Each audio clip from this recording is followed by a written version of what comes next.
నమస్తే, నేను Madhu. AP CM Nara Chandrababu Naidu గారు ఈ రోజు ఢిల్లీకి వెళ్తున్నట్టు వార్తలు వస్తున్నాయి. మరి ఆయన ఢిల్లీకి ఎందుకు వెళ్తున్నారు? ఏదైనా మిరాకిల్ జరిగే అవకాశం ఉందా? ఈ రోజు మనం తెలుసుకుందాం. ప్రస్తుతం మనతో పాటు ఉన్నారు సీనియర్ జర్నలిస్ట్ సిఎస్ రావు గారు. వారిని అడిగి మరిన్ని విషయాలను తెలుసుకుందాం. నమస్కారం సార్. సార్, ఈ రోజు బాబు గారు ఢిల్లీకి వెళ్తున్నట్టు తెలుస్తోంది. దేనికోసం వెళ్తున్నారు సార్? ఆయన ఢిల్లీ వెళ్ళడం అనేది అఫీషియల్ న్యూస్. అదే ఢిల్లీ వెళ్ళి ఎవరిని కలుస్తున్నారంటే కేంద్ర మంత్రులని చెప్తున్నారు. అఫీషియల్ గా మనకు సీఎం ఆఫీస్ నుంచి వస్తున్నటువంటి ఇన్ఫర్మేషన్. దాంట్లో అమిత్ షా గారు కూడా ఉన్నారు. అమిత్ షా గారిని కలిసే అవకాశం ఉంది అని చెప్పి అంటున్నారు. కన్ఫర్మ్ గా చెప్పట్లేదు. అమిత్ షా గారిని కలిసే అవకాశం ఉంది అని చెప్తున్నారు. యాక్చువల్ గా షెడ్యూల్ ప్రకారం ఫిక్స్ అయినటువంటి టూర్ కాదు అనిపిస్తుంది. ఇప్పటికప్పుడు ఢిల్లీకి సంబంధించిన టూర్ ఫిక్స్ అయిపోయిందని తెలుస్తుంది. దాని ప్రకారం ఆయన వెళ్తున్నారు. వెళ్తున్న ఒక క్రమంలో ఎప్పుడు వెళ్ళినా చెప్పేది ఏంటంటే, అఫీషియల్గా ఎవరు వెళ్ళినా ఏ సీఎం ఉన్నప్పటికీ కూడా చెప్పేది ఏంటంటే, రాష్ట్ర ప్రయోజనాల కోసం లేదా నిధులు తీసుకురావడం కోసం, లేదంటే రాష్ట్రానికి సంబంధించిన పెండింగ్ స్కీమ్స్ ఉన్నాయి వాటిని సాధించుకోవడం కోసం ఇవన్నీ చెప్తుంటారు. సరే, అవి ఎలాగో అఫీషియల్గా పేపర్ ప్రకటన రిలీజ్ చేస్తారు.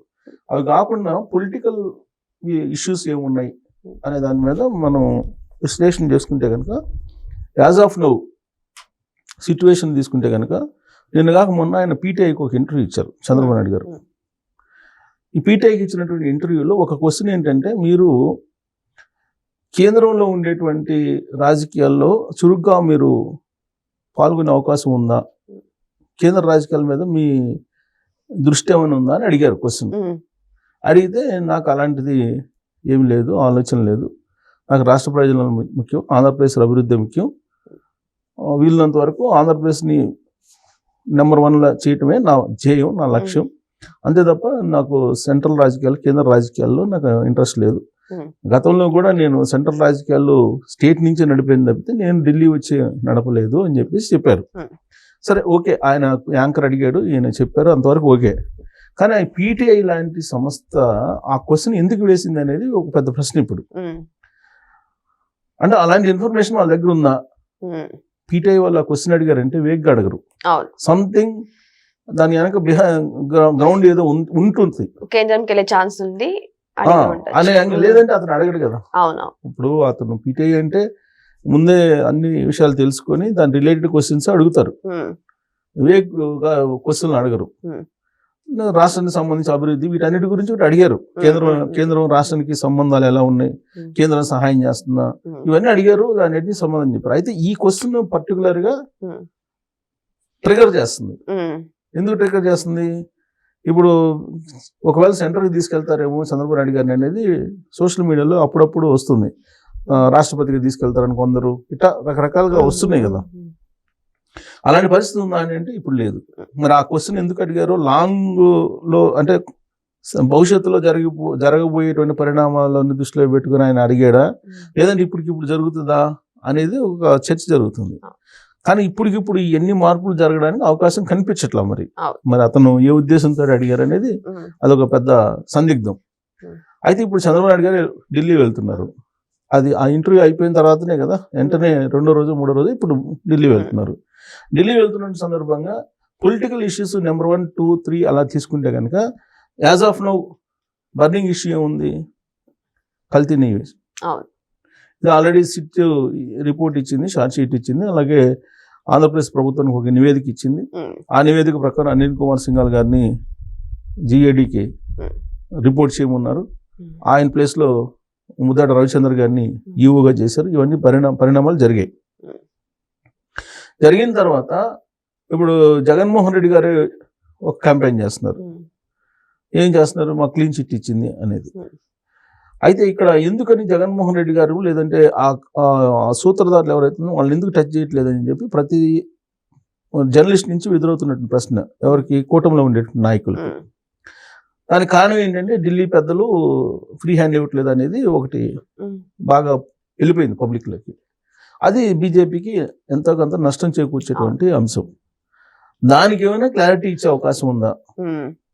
దాని క్లారిటీ కోసమే అమిత్ షా గారిని వీళ్ళని కలవబోతున్నారా అనేది ఒకటి. అక్కడి నుంచి ఏమన్నా సంకేతం వస్తే కనుక స్పీడప్ చేయడానికి. రెండేంటి? రాజ్యసభకు సంబంధించినటువంటి ఎంపిక జరుగుతుంది. ఈ రాజ్యసభలో సీట్ల షేరింగ్ ఎవరెవరికి ఎన్ని అనే దాని మీద ఒకటి లేటెస్ట్గా ఉండేటువంటిది పరిణామం. మూడేంటి, రాష్ట్రంలో క్యాబినెట్కి సంబంధించినటువంటిది ఏమైనా మార్పులు ఉంటాయి, అలాగే కేంద్రంలో ఉండేటువంటి క్యాబినెట్లో మార్పులు. కేంద్ర క్యాబినెట్ ఎక్స్పెండ్ చేసేటువంటి అవకాశం ఉందని చెప్పి గత కొన్ని రోజుల నుంచి వినిపిస్తుంది. దాంట్లో భాగంగా ఇప్పుడు ఉండేటువంటి కేంద్ర మంత్రులను మార్చే అవకాశం ఉందా? ఇది తెలుగు రాష్ట్రాల నుంచి ఇప్పుడు ఇద్దరు ఉన్నారు కదా, పెమ్మసాని అలాగే రామ్మోహన్ నాయుడు. సో రామ్మోహన్ నాయుడు ఆ మధ్య ఇష్యూ అయింది, ఇది ఇండిగో ఫ్లైట్కి సంబంధించిన ఇష్యూ అయింది. తర్వాత ఫ్లైట్స్ యాక్సిడెంట్ జరిగింది, మొన్న అజిత్ పవార్ చనిపోవడం. ఇవన్నీ కూడా కొన్ని వివాదాస్పదమైన అంశాలు ఉన్నాయి. బహుశా ఆ పోర్ట్ఫోలియోని మార్చడానికి లేదంటే కేంద్ర మంత్రులకు సంబంధించినటువంటి మార్పుల గురించి చర్చించడానికి ఒకవేళ పిలిచి ఉంటారా అనేది మూడో అంశం.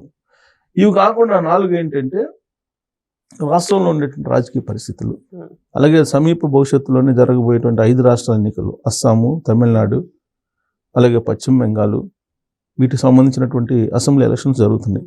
దీనికి సంబంధించి ఒకవేళ చర్చించడానికి రమ్మన్నారా? ఇక ఇవి కాకుండా అఫీషియల్గా ఏముంటాయి, రాష్ట్ర ప్రయోజనాలకు సంబంధించి బడ్జెట్ మొన్న అనౌన్స్ చేశారు. బడ్జెట్ అనౌన్స్ చేసిన తర్వాత రాష్ట్రానికి సంబంధించినటువంటి ఆర్థిక లోటు లేదంటే రెవెన్యూ లోటు ఇవన్నీ ఉన్నాయి. అవి ఫిలప్ కావడానికి చంద్రబాబు నాయుడు గారు ఎప్పటికప్పుడు వాళ్ళు అడుగుతున్నారు కేంద్ర ప్రభుత్వాన్ని. కేంద్ర ప్రభుత్వం హెల్ప్ చేస్తుంది. అది మామూలుగా కేంద్ర ప్రభుత్వానికి రాష్ట్ర ప్రభుత్వానికి ఉన్నట్టు మధ్యలో ఉండేటువంటి ట్రాన్సాక్షన్స్. అయితే ఇక్కడ గమనించాల్సిన అంశం ఏంటంటే ఒక మిరాకిల్ ఏదైనా జరుగుతుందా అనేది ఒకటి. ఎందుకు అలాంటి సందేహం వస్తుందని అంటే, ఈ మధ్య కాలంలో పవన్ కళ్యాణ్ గారు ఢిల్లీ వెళ్ళారు. ఆయన ఏదో కలిసి వచ్చారు, అమిత్ షా గారిని కూడా కలిసి వచ్చారు. ఆ తర్వాత లోకేష్ గారు వెళ్ళారు, లోకేష్ గారు కలిసి వచ్చారు. ఇప్పుడు మళ్ళీ చంద్రబాబు గారు వెళ్తున్నారు. అంటే ఏదో మనం ఊహించినటువంటి మార్పు లేదంటే మనం ఊహించినటువంటి ఒక నిర్ణయం అటు రాష్ట్ర ప్రభుత్వానికి కేంద్ర ప్రభుత్వానికి సంబంధించింది ఒకటి ఉండబోతుంది అనేది మాత్రం అనుమానం కలుగుతుంది. అది ఏమై ఉంటుంది అనేది అంటే నాకు వస్తున్నటువంటి అంటే అనుమానం లేదంటే నాకున్నటువంటి కొంత ఇన్ఫర్మేషన్ కాదు కానీ అనుభవం రీత్యా నాకు కలుగుతున్నటువంటి భావన ఏంటంటే, బీజేపీ ఒక స్ట్రాంగ్ నిర్ణయాలు తీసుకునే అవకాశం ఉంది 2 విషయాల్లో. ఏంటంటే, ఒకటి 500 రూపాయల నోట్లు రద్దు, 2 దేశ రెండో రాజధాని. ఈ రెండింటి విషయంలో ఏదైనా కీలక నిర్ణయం తీసుకునే అవకాశం ఉందా? అందుకే చంద్రబాబు నాయుడు గారిని ఏమన్నా అప్రోచ్ మాట్లాడుతున్నారా? ఎందుకంటే ఎన్డీఏలో కీలక భాగస్వామి కదా. సో ఈ 2 అంశాల మీద ఏమన్నా ఒక అనౌన్స్మెంట్ చేసి ఒక మిరాకిల్ లాగా ఏదైనా క్రియేట్ చేసే ఛాన్సెస్ ఉన్నాయా? ఇది రెగ్యులర్గా మనకి ఇప్పుడు తాజా పరిస్థితులకు అనుగుణంగా కొన్ని అంశాలను ప్రస్తావించావు. బియాండ్ దట్ ఈ 2 నాకు అనిపిస్తున్నాయి. రెండో రాజధాని అనేది ఇంకా ఇంట్రెస్టింగ్ గా ఉంది. దేశ రెండో రాజధాని ఎప్పటి నుంచో ఉంది, బీజేపీ మేనిఫెస్టోలో కూడా ఉంది దేశ రెండో రాజధాని. ఈవెన్ రాజ్యాంగంలో కూడా ఉంది, అంబేద్కర్ రాసిన రాజ్యాంగంలో కూడా దేశ రెండో రాజధాని అనేది ఉంది. ఎందుకంటే సౌత్ నార్త్ అనేది గ్యాప్ పెరిగిపోతుంది.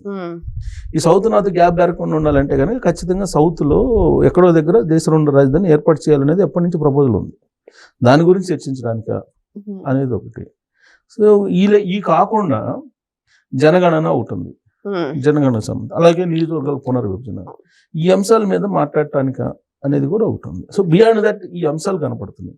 మరి చంద్రబాబు నాయుడు గారు ఢిల్లీ వెళ్ళిన తర్వాత ఐ థింక్ ఇప్పుడు అందరికీ చర్చల్లో ఉన్నట్టు అంశం కాకుండా సంథింగ్ మిరాకిల్ అయితే ఉండే అవకాశం ఉంది అనేది నాకు నా జర్నలిజం అనుభవం దృష్ట్యా అనిపిస్తున్నటువంటి ఒక భావన మాత్రమే. చూడాలి ఏమవుతుంది. సో బాబు గారు అయితే ఢిల్లీకి వెళ్ళడానికి గల కారణాలు రాజకీయ పరిణామాలే కాదు, ఇంకేదైనా మిరాకిల్ జరగచ్చు అని జరుగుతున్న పరిణామాలను బట్టి చూస్తుంటే తెలుస్తుంది. ఎందుకంటే మొన్న రీసెంట్ గానే పవన్ కళ్యాణ్ గారు వెళ్ళారు, తర్వాత లోకేష్ గారు వెళ్ళారు, ఇప్పుడు బాబు గారు కూడా వెళ్ళారు. మరి చూద్దాం ఆ మిరాకిల్ ఏంటి అనేది. Thank you so much. Thank you sir.